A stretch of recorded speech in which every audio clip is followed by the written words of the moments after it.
Before I start, I want to say that everything I'm about to say is my opinion. You are not obligated to resonate with me.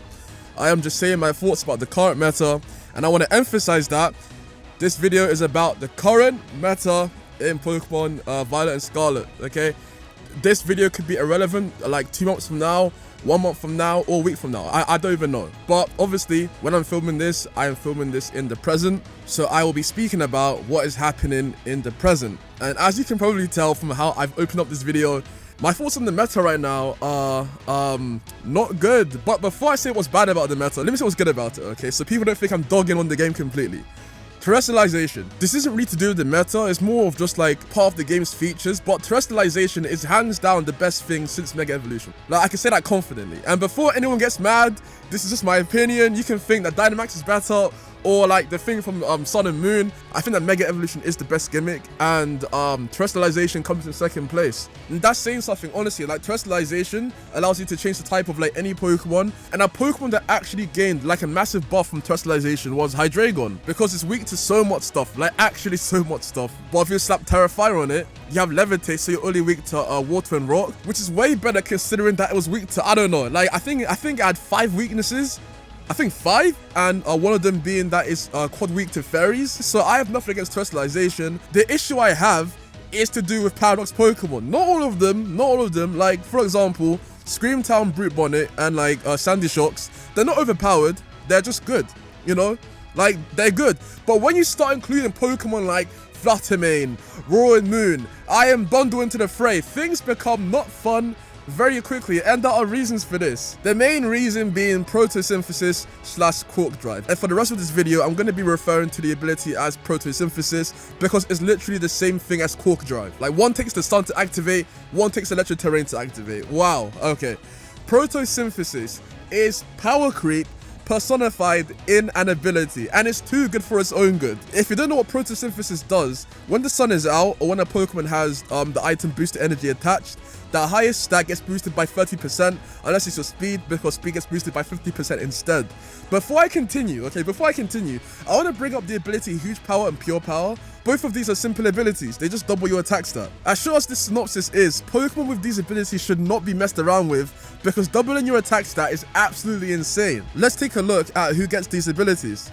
So we have Azumarill, okay, Azumarill gets Huge Power, and we have Medicham, who gets Pure Power. If you didn't know, they both do the exact same thing. Huge Power and Pure Power literally just double your attack stat. And speaking of attack stat, let's take a look at theirs. Medicham's attack is 60, and Azumarill's attack is, well, 50. But with the abilities into consideration, Medicham's attack becomes 120 and Azumarill's attack becomes 100. So you know what? That's respectable, Game Freak. You know, they did their best to balance these two Pokemon, and they did. And I know that Azumarill gets Belly Drum, but the Belly Drum Azumarill's not the hardest thing to counter, like it's not. Hariyama gets Belly Drum. And not only that, Hariyama has more attack than Azumarill with Huge Power. Yes, I think Hariyama has like, what, 120 attack? And it has the ability Guts. So like Belly Drum, Huge Power, Azumarill isn't as like broken as you think in your head. I actually think that they balance Medicham and Azumarill quite nicely. Let me take a look at Roaring Moon's base attack stat.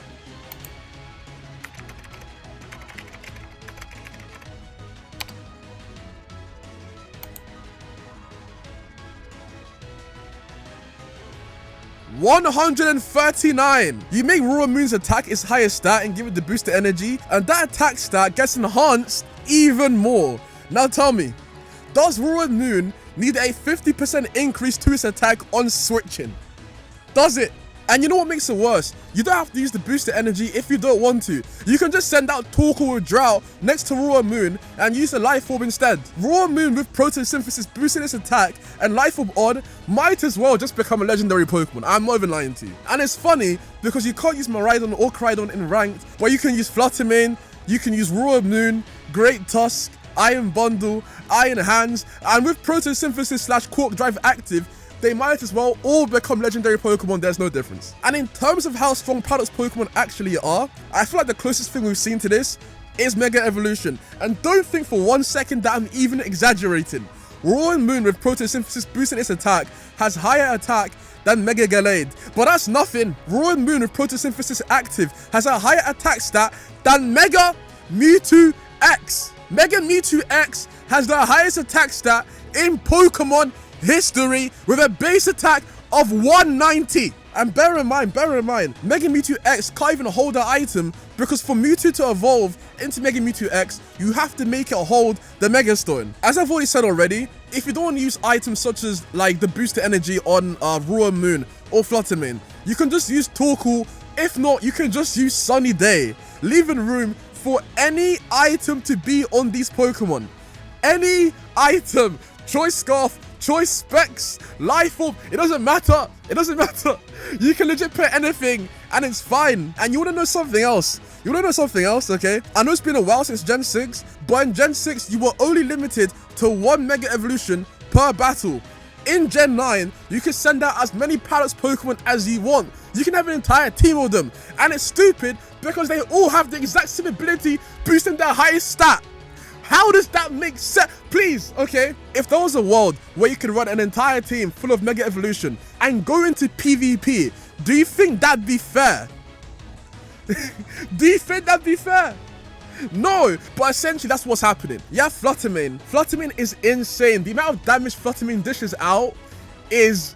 I don't even know how it got past testing. And it's actually insane to think how easy it is to get Quark Drive / Photosynthesis up and running. Literally, you just slap the Heat Rock on Torkoal, you are good for 8 turns. Pinchurchin, slap the Terrain Extender, you have like, Electric Surge, you're good for 8 turns. And odds are, the match will be decided within less than 8 turns. You know what? Probably 5. Maximum. I don't think you guys even understand how good these Paradox Pokemon actually are.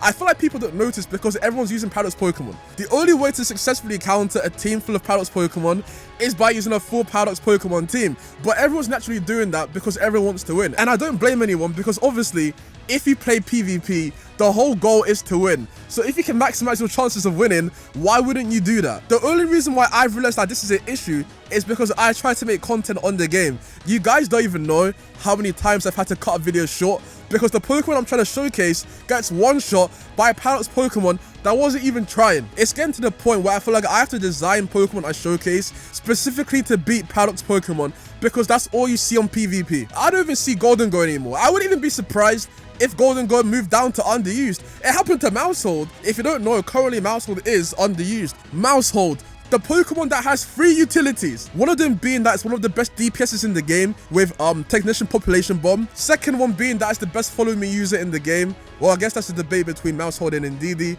but Mousehold gets Cheek Pouch. Third one being that it has Friend Guard, which reduces the damage your allies take by 25%. Mousehold does all 3 of those things and isn't underused, and that's because everyone's using Pokemon that take no skill. Don't even get me started on Tinglu using Fissure, because if I do, I won't stop. This video won't stop anytime soon.